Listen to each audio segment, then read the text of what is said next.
Fala galera, boa noite, boa tarde ou bom dia, dependendo do horário que você estiver nos assistindo. Nós estamos agora no sexto episódio desse bloco de tecnologia, de uma série de 8 encontros, no oferecimento aí de Growthaholics for Startups, em parceria com a AWS. Para você que está chegando e não sabe o que é a Growthaholics, é a nossa iniciativa de aceleração online da sua startup sem equity, gratuita e com resultados comprovados. Lá tem vários conteúdos show de bola como esse daqui. O tema do nosso webinar de hoje é DevOps. O que é DevOps? A gente vai desmistificar essa palavra que dá tanta dor de cabeça para explicar. Meu nome é Flávio Alves e eu serei o seu host, juntamente com o Lucas, que vai ser o meu co-host. Queria para o Henrique da AWS se apresentar para nós. Fala pessoal, muito boa noite. Obrigado, Flávio, Lucas, Ace, pelo convite. É um prazer estar aqui, maior satisfação estar aqui falando com vocês sobre DevOps, tema que eu gosto bastante aí. Me apresentando rapidamente, eu sou consultor DevOps do time de Professional Services da América Latina, aqui na AWS. Para quem não está familiarizado, Professional Services é uma área de consultoria. Então, nós apoiamos empresas a implementar a nuvem, migrar para a nuvem com as melhores práticas, né, de desenvolvimento. Boa. Vou pedir para o Lucas Poçan se apresentar. Fala pessoal, boa noite a todos. Uma honra estar aqui em mais um episódio. Para quem não me conhece ainda, eu sou o Lucas Poçan, sou o desenvolvedor responsável aqui pela nossa queridíssima Growthaholics for Startups. Como o Flávio comentou, a plataforma de aceleração online é esse, equity free, totalmente gratuita. Então vamos aí para mais um episódio aí, Flavião.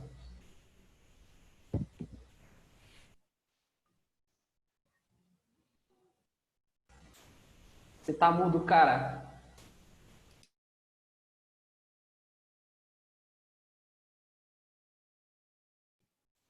Opa, agora voltou. Vamos lá. DevOps é um assunto muito legal, que eu curto bastante. Vai sair bastante coisa boa daqui. Eu vou fazer a primeira pergunta para o Henrique. Henrique, deve ser um termo muito difícil de definir. E o que seria esse DevOps? É uma cultura? É uma filosofia? São ferramentas? É um papel dentro de uma empresa? Ou é um tratado de paz entre desenvolvedores ou sysadmins? Bacana, legal. DevOps, de forma simples, ela é a combinação de cultura, práticas e ferramentas que auxiliam a empresa a melhorar o processo dela de desenvolvimento de software e, assim, entregar valor para o seu cliente final com mais agilidade. Então, quando a gente fala de cultura, práticas e ferramentas, né, dentro de cultura, nós podemos destacar, por exemplo, a empresa tem um objetivo global, né? Todos os times e todos os membros de cada time sempre terem a mesma visão e o mesmo objetivo. A gente também fala de times autônomos, né? Times empoderados, muito foco na colaboração, na comunicação entre os times, aí sempre com foco na entrega de valor para o cliente. Isso é cultura, né? Quando a gente fala de práticas, aí entra a integração contínua, métodos ágeis de desenvolvimento, como o Lean, o Scrum, o Kanban, né? E assim por diante.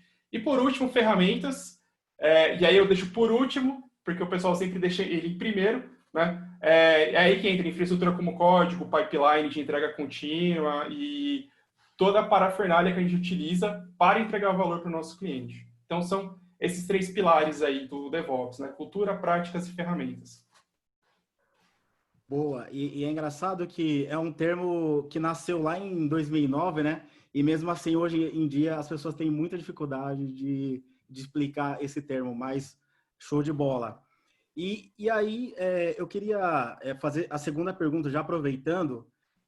Como é que o DevOps ele pode ajudar a escalar o time e o produto?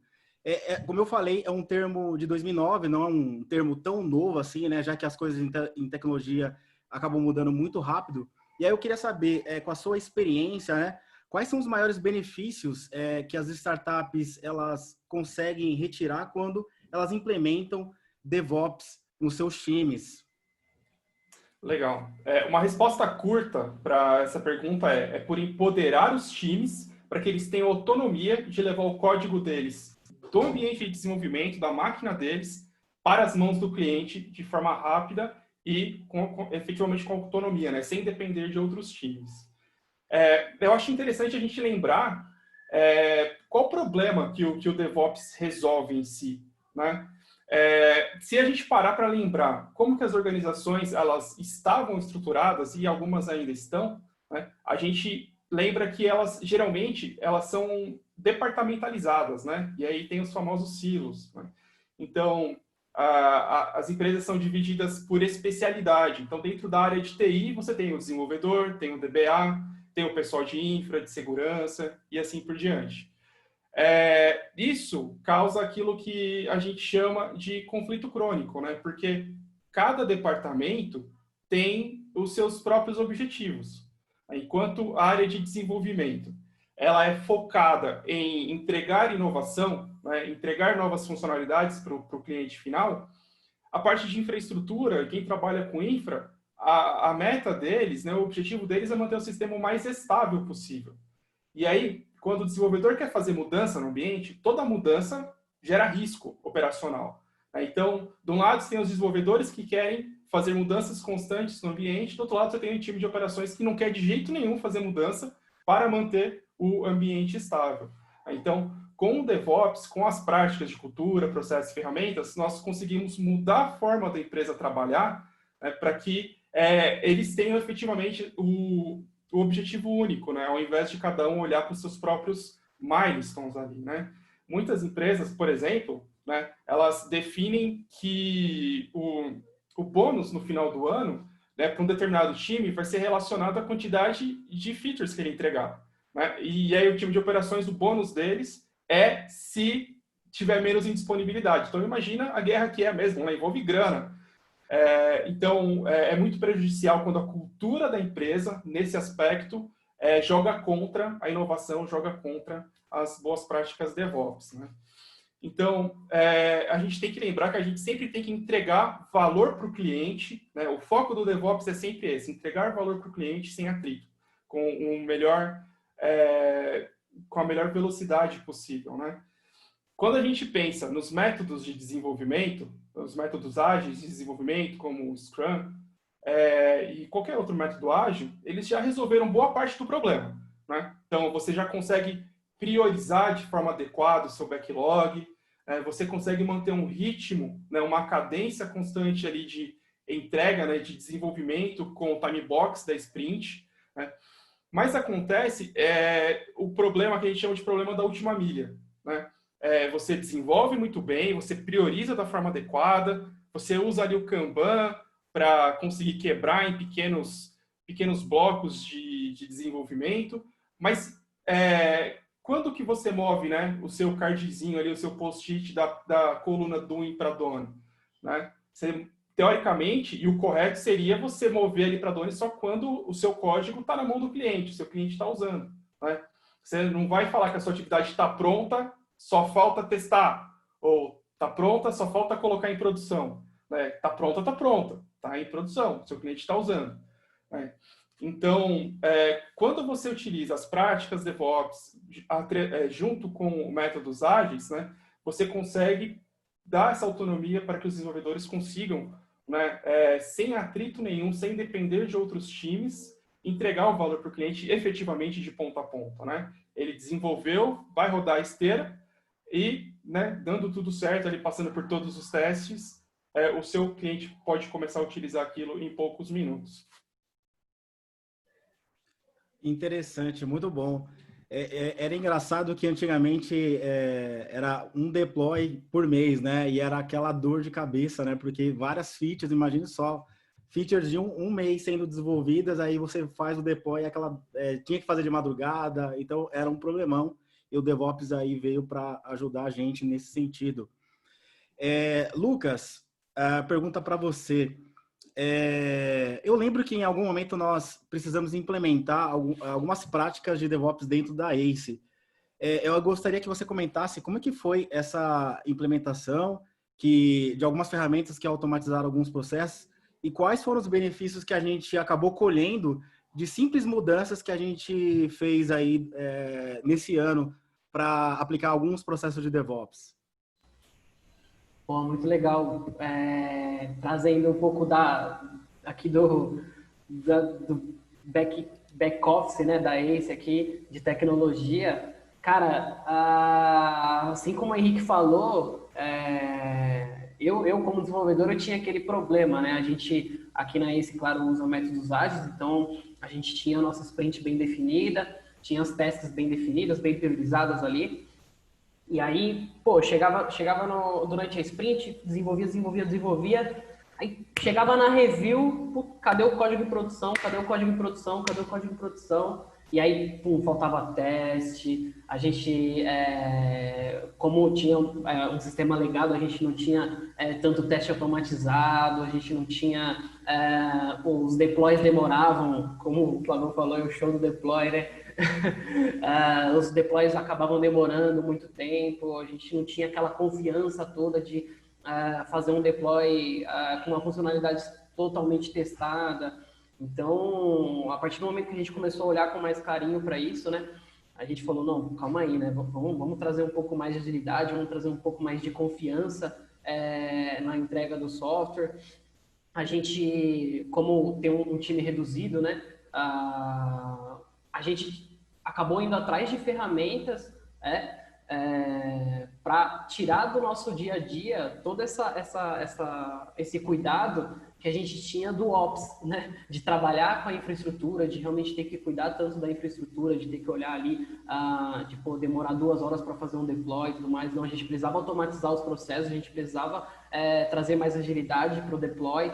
E aí a gente começou a colocar testes automatizados dentro das nossas aplicações, a gente foi atrás de montar pipelines, de gerar build, de rodar os testes. A partir do momento que a gente fazia um commit ali no Git, o pipe já começava a rodar, então já testava, já subiu para o nosso ambiente de teste. Aí no nosso ambiente de teste já tinha gente para conseguir testar aquilo, ainda que manualmente.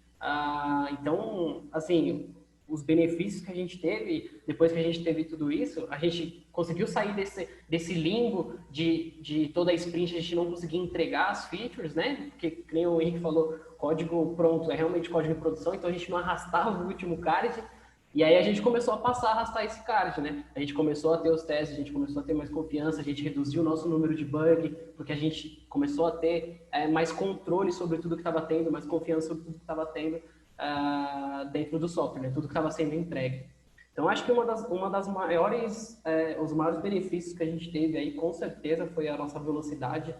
A gente aumentou muito a nossa velocidade porque a gente não precisava mais se preocupar tanto com a performance do servidor, a gente foi atrás de ferramentas que faziam isso para a gente automaticamente, a gente passou de 2 horas de deploy para segundos de deploy. Então foram todas essas ferramentas, mas toda a cultura de ter que trazer o DevOps para dentro da empresa, mesmo que no time reduzido, que a gente conseguiu começar a sair do outro lado e entregar mais valor para o cliente. Legal, Boa. Lucas. Deixa eu pegar um gancho aqui, porque o Lucas falou 2 coisas super interessantes, né? A primeira é que o processo de implantação era um evento, né? Todo mundo parava, provavelmente fazia aquela war room, né? Todo mundo tenso para implementar aquilo em produção, né? E o segundo ponto que você falou foi justamente a falta de confiança, né? Em você fazer o deploy e causar uma disponibilidade para o cliente.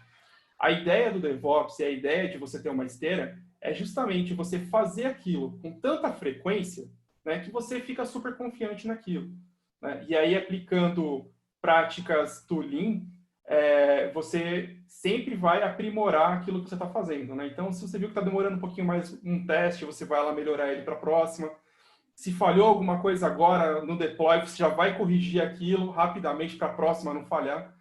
Então, um dos benefícios é justamente esse, né? Você ter muita confiança em fazer deploys constantes no seu ambiente, né? Sem precisar ter aquele evento que faz um freezing, o pessoal para de desenvolver, vai fazer o merge do código, e aí tem aquele integration hell, que você fica um tempão procurando, né, dependência ali, até resolver, para depois conseguir fazer o deploy. Então, e aí é bem legal que a gente consegue ver né, como que o ágil, o Lean, eles estão atrelados, né, estão muito juntos ao DevOps, né, porque o Lean prega, né, de você fazer, sempre trabalhar em pequenos blocos, né, em atividades pequenas, né. Então, ao invés de você fazer uma release enorme a cada 3 meses, você vai lançar constantemente ali funcionalidades conforme você vai desenvolvendo, né. Então, uma coisa acaba ajudando a outra para que no final das contas você tenha toda essa eficiência, né. Por isso que DevOps não é só ferramenta e não é só cultura, né, é essa junção mesmo. Boa, bacana. E é engraçado, né, que quando o pessoal eles apresentaram o termo DevOps lá em 2009, era engraçado que eles vieram com uma palestra assim, alguma coisa de 10 deploys por dia, né? E hoje você vê empresas que fazem não sei quantos deploys a cada 10 minutos. Eu acho que o próprio Felipe, no outro webinar, ele comentou que no caso a Amazon, o e-commerce faz vários deploys a cada minuto, assim, é uma coisa insana. É incrível no nível de maturidade que a gente consegue chegar com o DevOps, né? Muito interessante isso. Bom, eu acho que quem está escutando a gente deve estar convencido de que DevOps é interessante implementar na empresa, né? Mas quais são os princípios que fazem com que a gente implemente DevOps? Por exemplo, quais são esses princípios? A gente conhece esses princípios como os 3 Ways, né? Como é que eles podem ajudar a gente a implementar o DevOps, Henrique?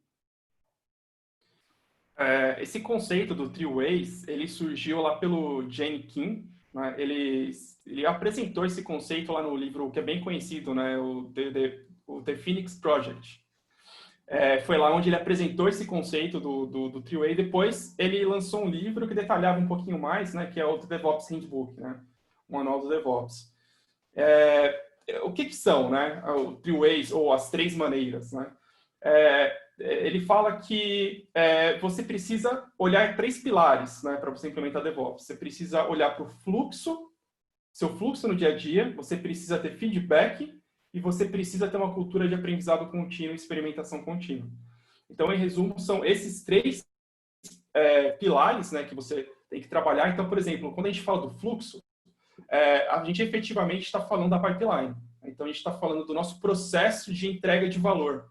Então, no livro, o Manual do DevOps, ele fala bastante do mapa de fluxo de valor, né? Que é um conceito do Lean, que é um conceito que quem trabalha com processos está bastante familiarizado, né? O que é o fluxo de valor, né? Imagina que você acabou de receber uma demanda do cliente, o cliente pediu para você uma funcionalidade nova no seu sistema, né? Quanto tempo leva, né, para o seu cliente receber essa funcionalidade uma vez que ele pediu para você? Então, esse tempo, né, esse lead time, ele é calculado no fluxo de valor. Aí a gente utiliza ele com outras técnicas do Lean, mitigando restrições, né, para você conseguir otimizar o seu processo e reduzir o tempo de entrega de valor para o seu cliente. Isso falando do fluxo. O feedback, também pensando na pipeline, é você saber o que está acontecendo com o seu código o mais rápido possível. Né? Então, ao invés de você desenvolver, né, por uma semana, comitar o seu código na sexta-feira, e aí na sexta-feira você rodar ele na esteira para fazer o deploy daquilo em desenvolvimento para testar, né? Imagina que você encontrou um erro. E aí, se você passou tanto tempo desenvolvendo, não vai ser só um erro, vai ser uns 50 erros. Né? Imagina para você debugar aquilo, quanto tempo vai levar. Então, o feedback rápido fala que peguei uma atividade pequena ali do meu backlog, eu vou trabalhar nela no máximo ali durante um dia, vou comitar aquilo, vou já rodar na minha esteira, vou testar, né, para concluir aquela atividade. Se houver erros, né, eu estou com aquilo muito fresco na minha cabeça, vai ser muito mais fácil debugar, resolver. Né? E aí na pipeline, a gente consegue rodar os testes, né, tanto de qualidade, testes de segurança. Isso é muito importante frisar. Né? A pipeline não é somente para levar código de um lado para o outro. É para você testar e você estar confiante de que o seu código vai rodar perfeitamente em produção. Então, é uma péssima ideia você implementar uma pipeline que não tenha testes. Tá? Então, se você for começar a desenvolver a pipeline, pense em testes. Né? E pense nesse feedback rápido. Né? Testes unitários, lint, SAST, testes rápidos de serem executados no começo da pipeline, né? Na integração contínua. Então, a gente falou do fluxo e de feedback, né? E por último, falando de aprendizado contínuo, é a gente ter uma cultura na nossa empresa que foque na inovação, né? Que não julgue de forma negativa quando houver erros, né? Quando alguma coisa der errado. Você tem que aprender com um evento ali, com aquilo que aconteceu, melhorar o seu processo para que aquilo não aconteça novamente, né? E é nesse pilar que a gente fala de engenharia de resiliência, de game days, né? Para você conseguir melhorar a segurança ali e a resiliência do seu ambiente. Boa, muito bom. E aí, entrando um pouco mais assim nesses princípios, Lucas, eu lembro que dentro do primeiro princípio, né, do primeiro caminho, tem um passo lá que é tornar o trabalho visível. O que você usa aí no seu dia a dia como desenvolvedor para deixar o seu trabalho visível para os stakeholders, para o seu PM? O que você geralmente faz? E aí, aproveitando também, eu queria encaixar uma outra pergunta. Também tem um outro passo, né, chamado work in progress, né, ou seja, trabalho em andamento, né, limitar o trabalho em andamento. E assim, a gente sabe que a rotina de TI é muito dinâmico e é cientificamente comprovado que ser multitarefa reduz a qualidade, né, das entregas, né, e aumenta o tempo de execução. E aí eu queria saber também, na sua visão, quão prejudicial é para o time de desenvolvimento ter essa troca de contexto, principalmente hoje, né, que o desenvolvedor ele tem várias frentes aí. Pô, legal, legal. Bom, existem várias formas de você tornar o seu trabalho visível para o seu PM, enfim, para o seu gestor ali, né? Aqui na ACE a gente usa o próprio Trello mesmo, então, utilizando do Scrum, realmente fazendo deles todos os dias, falando tudo que está sendo feito. A partir do momento que chega uma demanda, a gente tem que pensar, se a gente está trabalhando, por exemplo, com um sistema legado, a gente tem que colocar, tem que tornar visível também para o nosso gestor que nós vamos ter um processo de refatoração, que nós vamos ter todo um tempo ali de entender como está funcionando o código, como que a gente vai acoplar aquilo da melhor maneira possível, né? Se a gente vai precisar, se a gente ainda não tem teste, a gente vai ter que escrever o teste da funcionalidade. Então é sempre bom, pô, chegou uma demanda, dá uma olhada, pô, já tem teste? Não, então vamos colocar teste? Coloca uma task lá de teste, coloca uma task de refatoração. O que eu faço muito aqui na ACE é quebrar o máximo possível as tarefas, né? Eu nunca tenho tarefas muito grandes, né? Assim como o Henrique falou, né? Você tem as tarefas ali de um dia, pô, se você tiver tarefas de horas, é melhor ainda. Pensa que você acabou de fazer uma tarefa, você soltou a tarefa, ele rodou o teste, já deu erro, pum, já volta na hora, você já termina ali, entendeu? Mantendo a esteira rodando o mais rápido possível, né? Entregando valor para o cliente.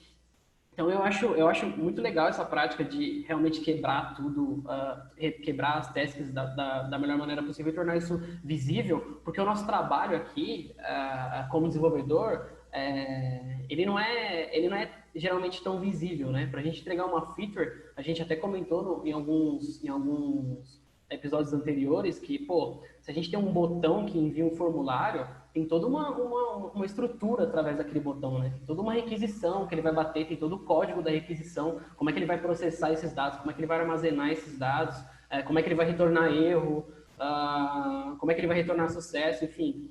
Então, eu acho que você chega até me perdi aqui no exemplo de tão grande que era. Então, você, voltando um pouco aqui, você tem que realmente limitar o seu trabalho no dia a dia, quebra o máximo possível, vai arrastando as tasks ao pouco, nunca faça muita coisa de uma vez só. O Flavião comentou um pouco da troca de contexto ali, né? Então, você tem uma tarefa, você tem que fazer outra e outra e outra. Cara, o nosso trabalho é sentar e codar. Em algumas vezes, né? Não, claro que não sempre, a gente tem que ter toda a visão de negócio, toda a visão de entrega de valor, mas tem hora que a gente tem que parar, sentar e ler o código, entender o que a gente vai precisar, entender como eu falei, se a gente vai precisar de testes de refatoração, e isso exige tempo, exige concentração. Então, você começar a ter muita troca de contexto, você começar a focar em muitas coisas, você vai acabar deixando alguma peteca cair. Então, é muito interessante você ter tasks bem definidas, bem priorizadas, e tasks pequenas, para você conseguir sentar, matar ela em um curto espaço de tempo e ir para a próxima. Boa, Lucas. Bom, Henrique, vamos para a próxima pergunta, né? Quais são as ferramentas, né, e técnicas de mercado que ajudam a gente a automatizar a nossa operação? Agora, sim, quem está nos ouvindo está convencido, sabe o que é DevOps, mas que ferramentas, que técnicas que ajudam a gente automatizar toda a nossa operação para realmente entregar mais valor para o nosso cliente? Acho que a gente pode citar infraestrutura como código, né, porque a gente tem que automatizar, né, o nosso ambiente. Então, por exemplo, né, vamos começar a detalhar um pouquinho a infra como código. Né? Você geralmente tem dois tipos, né? Você tem o provisionamento da infraestrutura e o gerenciamento da configuração do ambiente. Né? Então, as ferramentas aí mais conhecidas para provisionamento de infraestrutura de nuvem são o Terraform e o CloudFormation. Então, com ele, você consegue criar os seus recursos dentro da AWS, dentro da nuvem, de uma forma programática. Né? Você trata a sua infraestrutura da mesma forma que você trata o código da sua aplicação. Você versiona, você faz pair programming, você testa, né? Você consegue fazer rollback. Para o seu processo de mudança, você tem documentado aquilo que está sendo mudado. Né? Então, nem só para o DevOps, né, mas para a operação em si, só a infraestrutura como código já traria bastante benefícios. Né? Tradicionalmente, o que você fazia, né, antes disso? Você subia o seu servidor e aí você acessava ele via SSH, via RDP, e você configurava tudo o que você precisava ali. Né? Era um processo artesanal quase. Né? E se você precisasse repetir aquilo num segundo servidor, dificilmente ia ficar igual. Você ia esquecer um passo, você ia fazer alguma coisa diferente. Isso, no ambiente grande, no ambiente escalável, com certeza iria gerar problemas. Né? Tem um conceito que o pessoal fala que é o servidor floco de neve. Né? Você nunca tem um servidor igual ao outro, né? Sempre tem uma coisinha diferente. Então, com a infraestrutura como código e o conceito de infraestrutura imutável, né, que é você não fazer mudanças no servidor, mas se você precisa mudar o ambiente, você mata ele e sobe outro, você garante ali a coerência, você garante que todos os seus ambientes estão iguais, né, da forma que você deseja, sem talvez ter algo diferente ali por um esquecimento, por seguir um processo errado. Então, isso possibilita que você tenha ambientes escaláveis, possibilita que você consiga replicar o seu ambiente, né, num processo de pipeline entre ambiente de teste, homologação e produção, eles sejam o mais parecido possíveis ao ambiente de produção, né, porque não faz sentido nenhum você testar num ambiente que é totalmente diferente do seu ambiente de produção. Né? Bibliotecas antigas, versão do sistema operacional diferente, né? Então, com infra como código e automação, você consegue, né, manter os ambientes o mais parecido possíveis. Para a gente criar, né, esses ambientes sob demanda, para a gente conseguir automatizar o nosso processo no dia a dia, então aí a gente tem ferramentas de automação, né, por exemplo, de pipelines. Então a gente fala do Jenkins, do GitHub Actions, do GitLab CI, do Code Pipeline, na AWS. Então, todas essas são ferramentas que auxiliam a gente a implementar o pipeline, né, que nada mais é do que orquestrar os passos que precisam ser feitos, né, para você pegar o código, testar ele, empacotar ele, validar e fazer o deploy dele nos ambientes. Né. Então, de forma básica são esses, mas eu acredito que a gente possa falar de alguns que são até um pouco mais avançados. Né. A importância de você trabalhar, por exemplo, com containers, trabalhar com serverless, o conceito de microserviços. Então, tudo isso, né, quando você trabalha com todas essas técnicas, todas elas colaboram para que você consiga dividir melhor o seu trabalho entre os times, para que você consiga paralelizar mais trabalho e, assim, por consequência, ter um throughput maior de entrega de features para o seu cliente. Boa. É engraçado, né, que o DevOps entrou tão forte que a gente consegue até versionar a infra, né? Isso é muito interessante. Então, uma pergunta para o Lucas. Lucas, a gente viu que tem várias ferramentas, né, que nos ajudam nesse processo de provisionar, de subir uma máquina, de configurar essas máquinas, né? Eu gostaria que você comentasse um pouco do Laravel Forg e como é que ele acelerou a nossa produtividade. Oh, animal, animal. Bom, só para dar um pouco de contexto aí, aqui na Ace a gente usa as nossas aplicações, elas são desenvolvidas utilizando a framework Laravel. Para quem não conhece Laravel, eu acredito que seja a maior framework de mercado para a linguagem de PHP. Então, a gente utiliza ela aqui. E o Laravel Forg, ele é uma derivação ali ele é uma derivação do Laravel, né, da mesma empresa, do mesmo criador, para provisionar, além de oferecer outros serviços para nós, como build, rodar os nossos testes, fazer todo o gerenciamento da nossa infraestrutura. Então, aqui na ICE a gente faz todo o gerenciamento pelo Forg. Ele acelerou a nossa produtividade exatamente pelo aquele problema que a gente tinha, de ser um time reduzido e não ter tanto tempo para focar na infraestrutura, para focar no DevOps. Daí a gente foi atrás de ferramentas e achou o Laravel Forg para conseguir subir aplicações que antes demoravam, como o Henrique falou aí, pensa que você tinha que subir uma máquina na mão, para quem já foi sysadmin aí, ficar configurando o servidor Linux, instalando o sistema operacional na máquina, abrindo porta, enfim, instalando o Apache, instalando o banco de dados. Com o Laravel Forg a gente faz isso em 15 minutos, né? Então, ele trouxe toda essa velocidade para nós, ele trouxe todo esse cuidado, todo esse gerenciamento de infraestrutura, ele oferece esse serviço para nós através de cliques. Então, ficou muito mais rápido, acelerou a nossa produtividade no desenvolvimento do produto. A gente parou de focar tanto na nossa infraestrutura, deixa que o Laravel Forg cuide e vamos focar no desenvolvimento do produto e geração de valor. Foi basicamente isso que o Laravel Forg trouxe para a gente aí. Isso é interessante, né? Que eu sempre gosto de falar isso, né? Para quem só sabe mexer no martelo, todo problema é prego, né? Então, você tem que ver que tem várias ferramentas. E, às vezes, são várias ferramentas que resolvem, às vezes, o mesmo problema. Então, você tem que ver qual que é a ferramenta que mais se adequa ali ao seu ambiente, né? Isso é bem interessante. E aí eu queria mandar uma pergunta para o Henrique, né? Ô Henrique, como é que eu posso monitorar o meu software? A gente viu ali que a gente pode provisionar as máquinas, a gente pode facilmente ter configurações ali que a gente pode colocar e rodar isso de uma forma automática, mas uma vez que eu tenho toda essa infra já funcionando, como é que eu posso monitorar meu software e minha infra também de forma automática? Legal, bacana. Eu acho que tem três principais pontos quando a gente fala desse tema de monitoramento, né? Acho que primeiro é importante você externalizar os seus logs, né? A gente falou de trabalhar com infra como código, infra imutável, ninguém mais acessa servidor via SSH.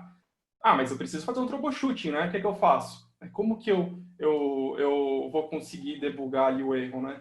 Então, existem estratégias de você externalizar. Você joga o seu log, né, joga o output para ferramentas específicas ali para você conseguir filtrar os seus logs e fazer o troubleshooting sem precisar acessar os servidores. Então, eu acho que esse é um ponto importante, né? Você tem que sempre jogar os logs do seu ambiente computacional para algum serviço que você consiga ter rastreabilidade depois, né, que você consiga, que te ajude a debugar e questão de compliance também, você conseguir ser aderente, né?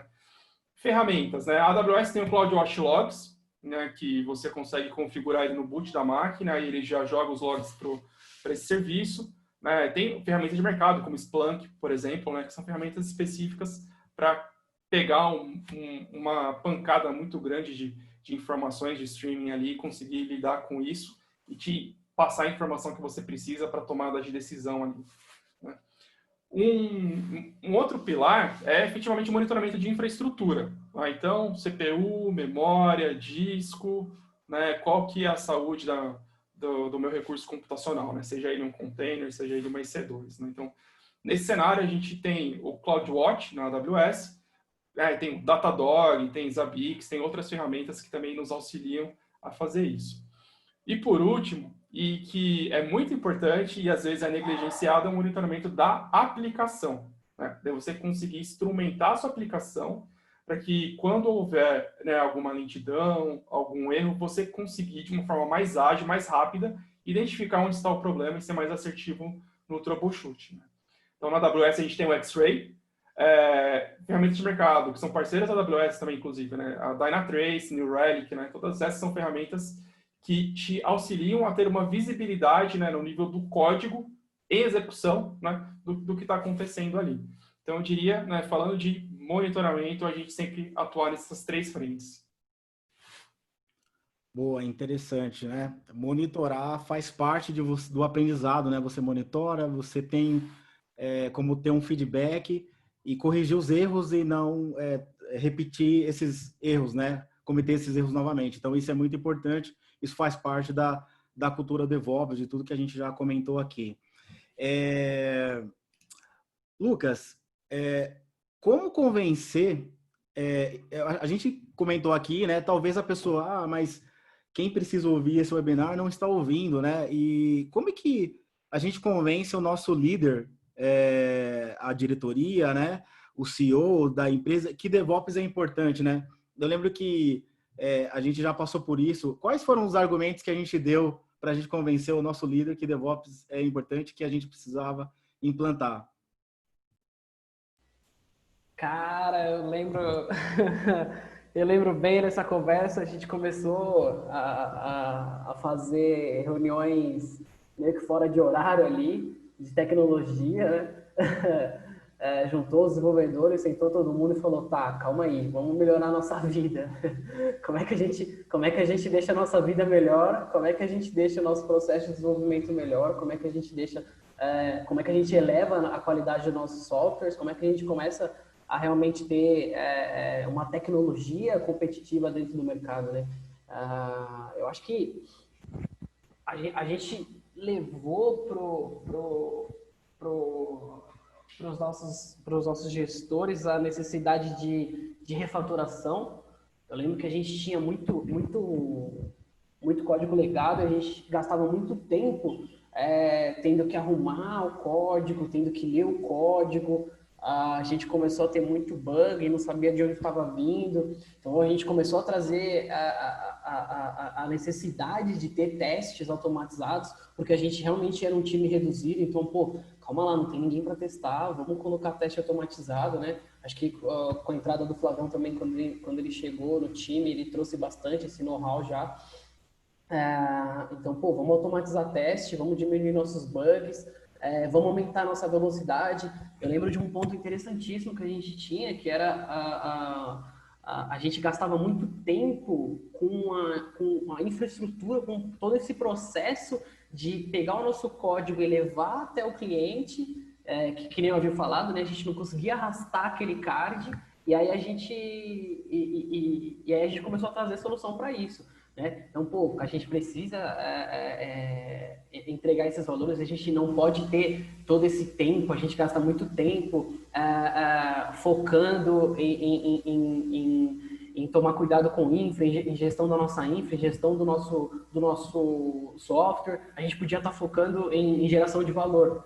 Então, a gente estava, o nosso tempo era ali dividido e a gente queria reduzir essa banda. Então, a gente levou tudo isso para eles e começou a trazer solução, né? Sempre com solução. Então, pô, a gente identificou que a gente gasta X tempo fazendo deploy, e com esse software aqui a gente vai conseguir fazer em segundos. A gente gasta um dia configurando uma máquina, um banco com segurança, e isso, com essa ferramenta aqui, a gente consegue fazer em 15 minutos.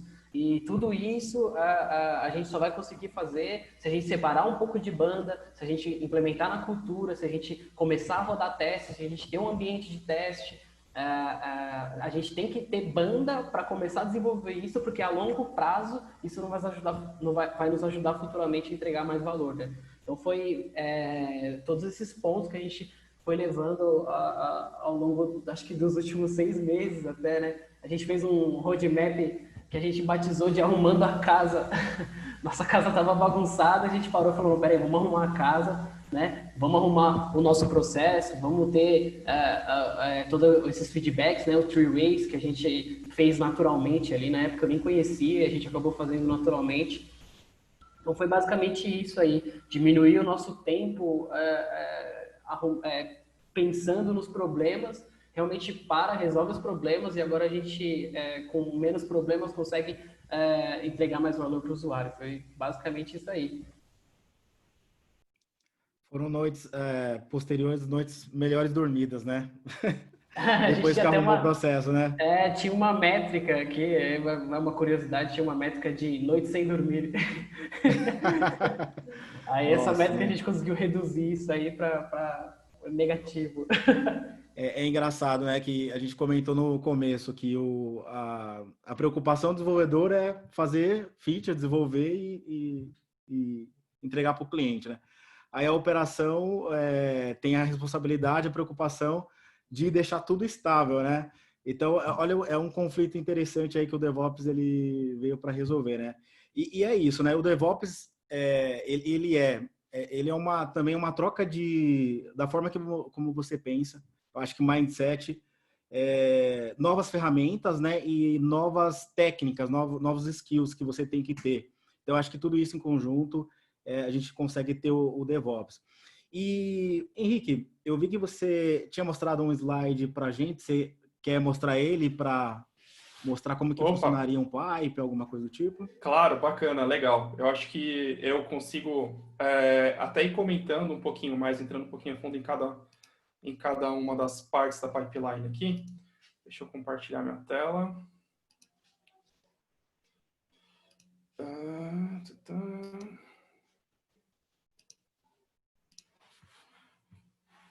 Ok, estou assumindo que vocês estão vendo. Se vocês não estão vendo, vocês me avisam, tá?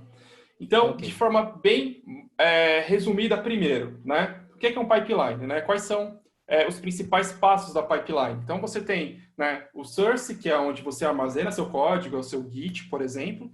Você tem o step de build, que se você trabalha com uma linguagem que exige que você faça o build, como Java, por exemplo, você vai buildar aqui, vai gerar seu pacote.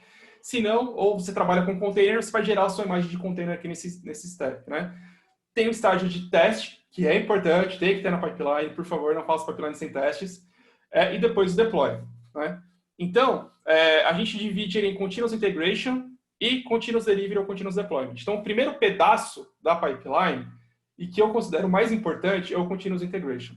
Então, ali é a interação entre o desenvolvedor e o repositório, né? Então, é ali que você tem a primeira camada de feedback do seu código, né? Você commitou ali o seu código, você já vai rodar no seu servidor CI alguns testes, teste unitário, teste de lint, e se der algum problema, na hora ali ele já vai te dar o feedback e você vai conseguir consertar muito mais rapidamente do que se você fosse testar só no final, né?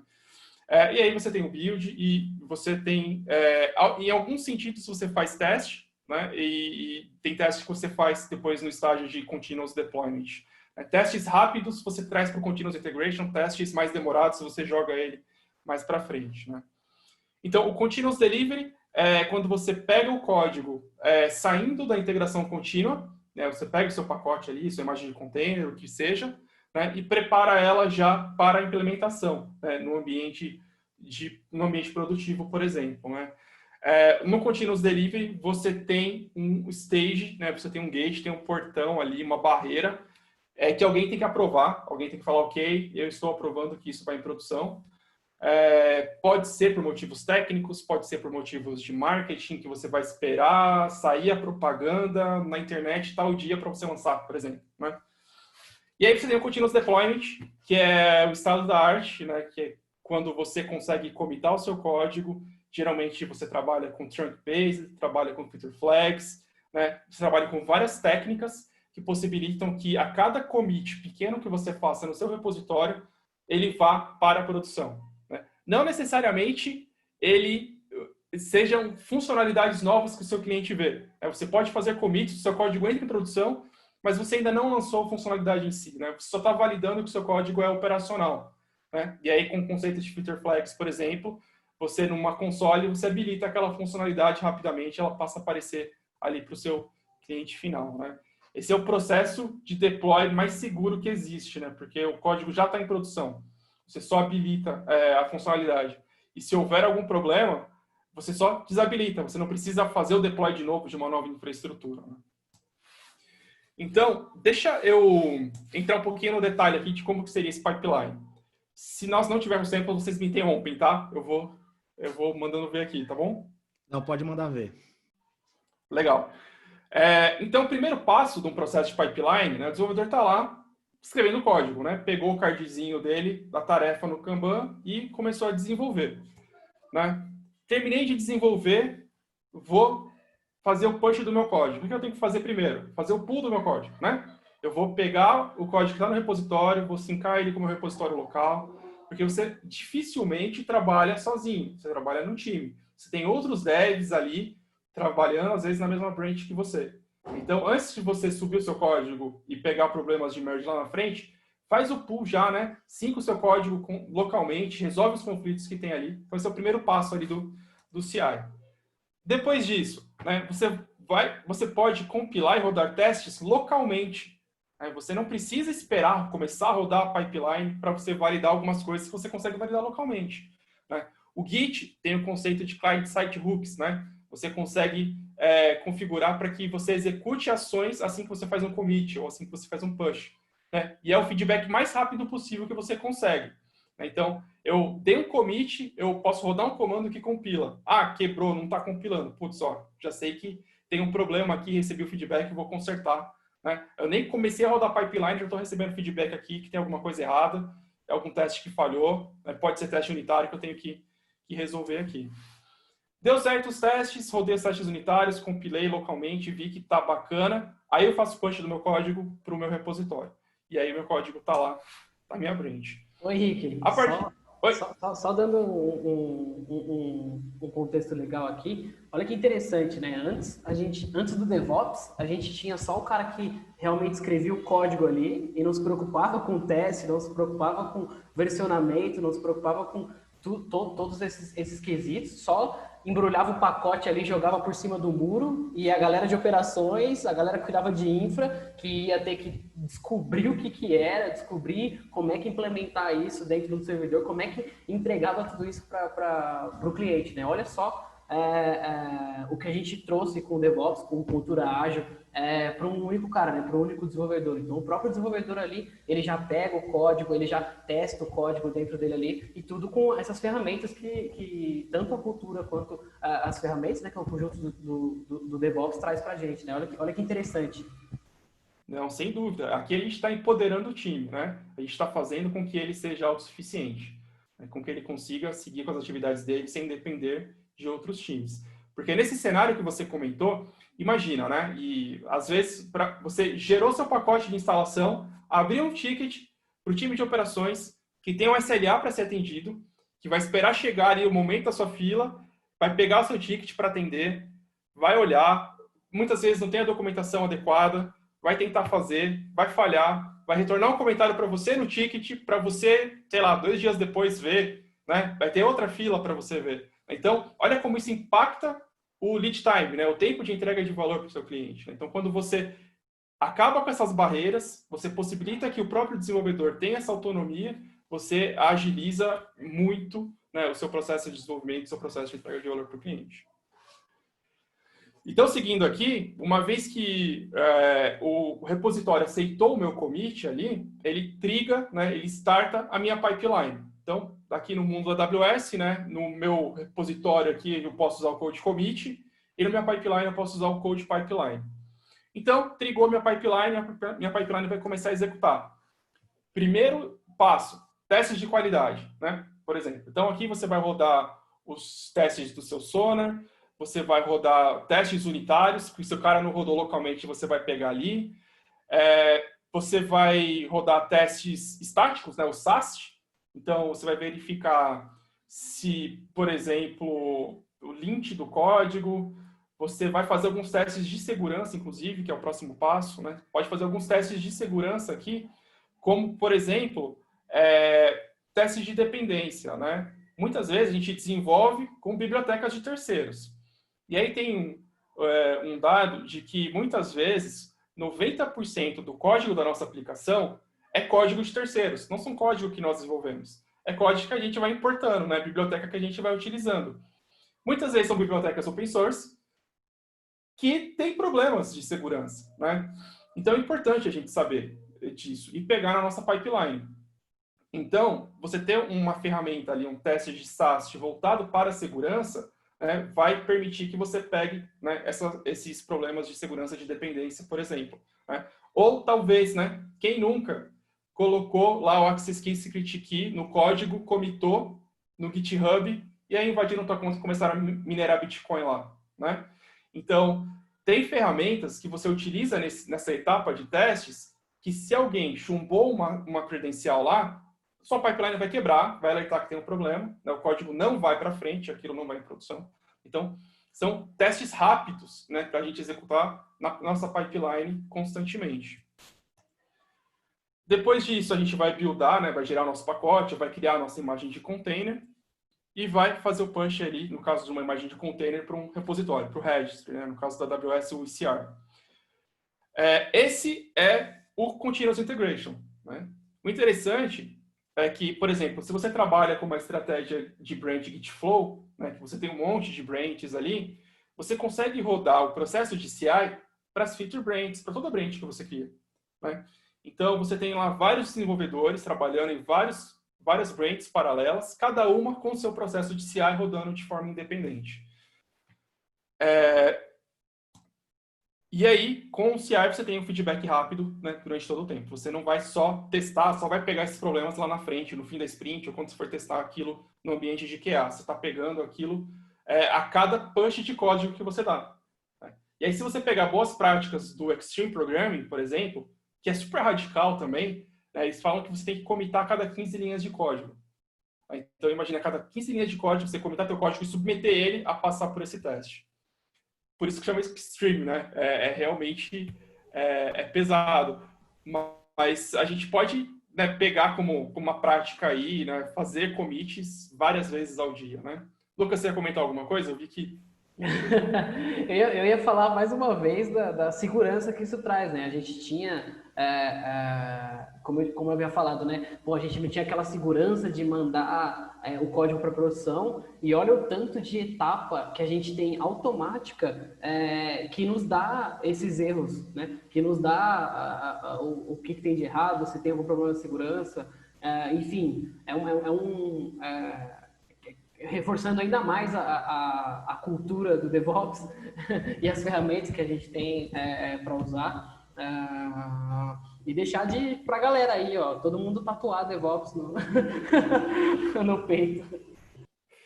É isso aí. Então, de tudo isso que a gente falou, é só o processo de CI, né? Por isso que eu considero ele o mais importante, né? Porque é onde você consegue trazer qualidade, feedback rápido, né? Fazer testes de segurança. E aí, depois disso, a gente vai para o Continuous Delivery, né?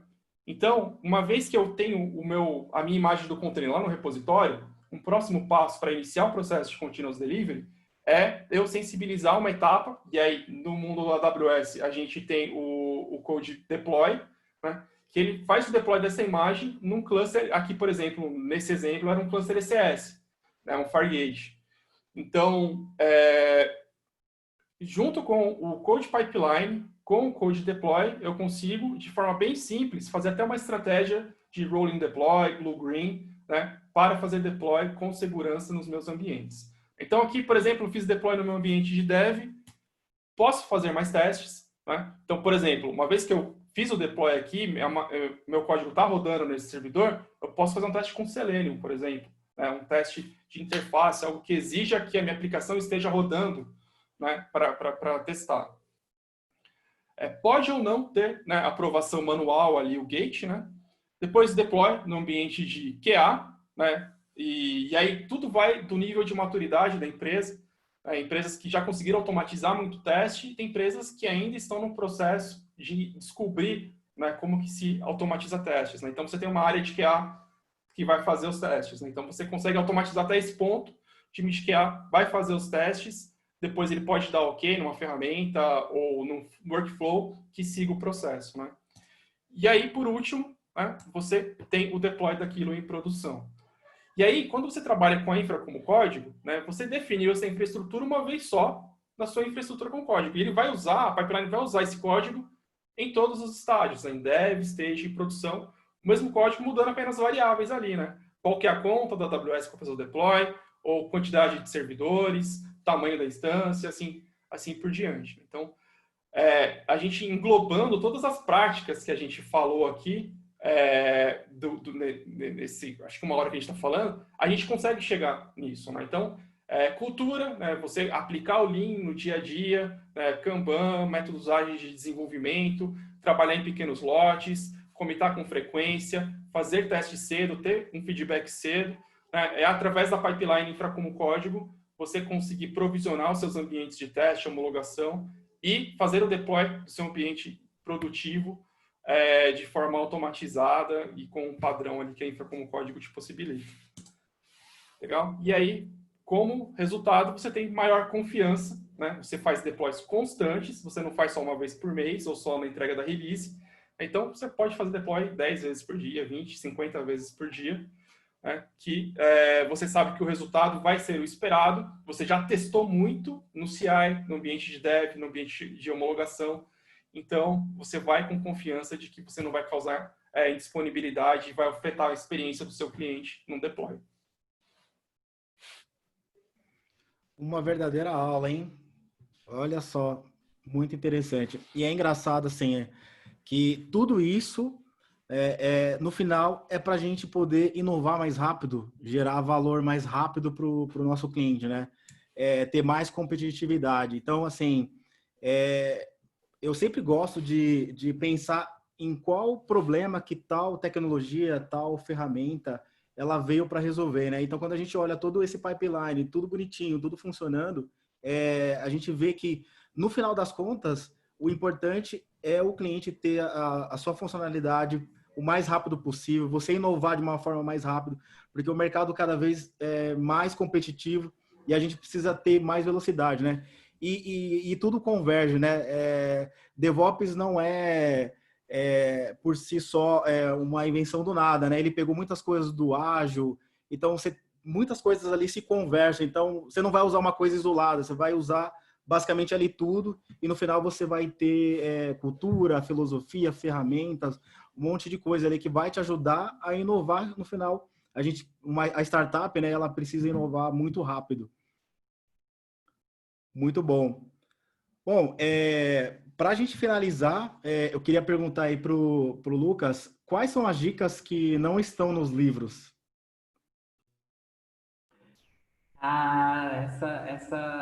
Essa é boa, né? Até trazendo um pouco da nossa realidade aqui.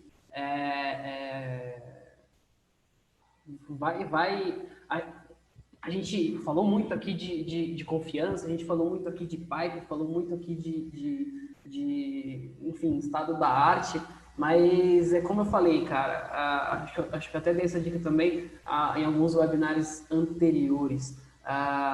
Vai com calma, se você não tem a banda pré-definida ali, pô, conversa com o time, conversa com o seu gestor, fala, cara, olha isso aqui, manda esse webinar para ele e fala, cara, a gente precisa ter isso aqui dentro, a gente vai ter mais competitividade, ganha seu gestor, ganha um pouco de banda, nem que seja 20%, 10% da sua banda diária, ou enfim, 2 vezes por semana ali você se reúne com o time por 1 hora por dia para conseguir conversar, monta um roadmap bem montado, define muito bem os objetivos que você quer, traz todos os ganhos que você quer,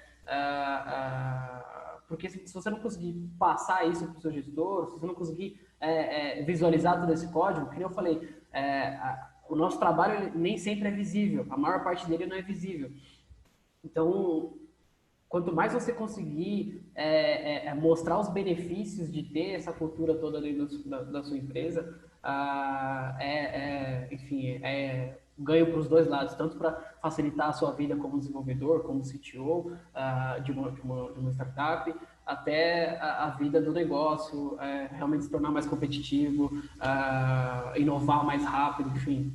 Eu acho que fica aí essa vontade aí. Boa. Henrique, dicas que não estão nos livros. Eu diria para começar agora, né? A olhar para o seu ambiente, ver quais melhorias você já consegue fazer e vai gradativamente, em pequenos lotes, mudando, né, as coisas aos poucos. Né? Não tenta fazer uma mudança drástica de uma hora para outra que não vai rolar. Né? Mas vai aos poucos evoluindo a sua stack, evoluindo a sua pipeline, até você chegar no nível que seja ideal para você. Né? Então, não fique comparando o seu jeito de fazer DevOps com o jeito de outras empresas. Né? Você tem que fazer o que funciona para você, no seu cenário, com o que você precisa. E aí isso se aplica também na escolha de tecnologia, né? Por favor, não vai para o modismo, né? Escolha a ferramenta que resolve o seu problema. Não use a ferramenta que está todo mundo usando. No fim das contas, talvez você não precise subir aquele cluster Kubernetes ainda. Né? Você consiga fazer algo muito mais fácil. Então, acho que essas são as dicas que eu dou. Verdade, né? A gente que é da área de tecnologia, a gente tem que tomar uns remedinhos diários de ansiedade, né? Porque a gente sempre quer usar o hype, a ferramenta da moda, mas é isso. É usar a melhor ferramenta para o seu problema, né? Inclusive, o Lucas falou de uma ferramenta que a gente usou porque ela resolveu bem o nosso problema. A gente não precisou usar uma ferramenta super conhecida de mercado. A gente viu que aquela ferramenta era mais apropriada para o nosso problema, o nosso contexto. Então, isso é bem interessante. Bom, eu quero agradecer a Ana, primeiramente, né, que ajudou a gente aqui bastante nos bastidores.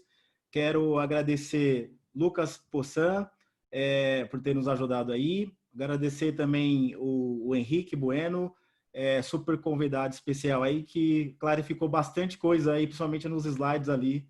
Ajudou bastante gente ali para entender como que funciona um pipeline, né? Material riquíssimo ali, que eu sugiro vocês reverem ali, que foi muito interessante. A nossa parceria com a AWS, né?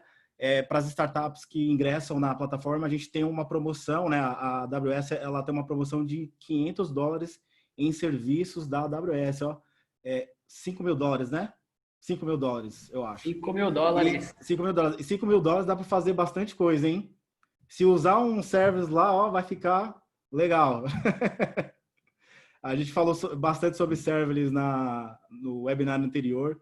Então, dá para usar bastante serviços diferentes ali na AWS.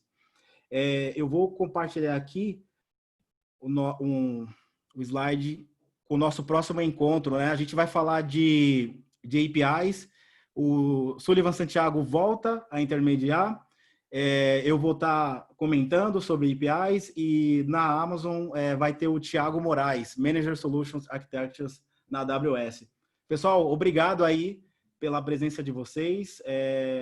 Esse tema é muito interessante, é um tema que eu gosto bastante. Obrigado mesmo. Lucas, se despedir aí do pessoal, últimas palavras.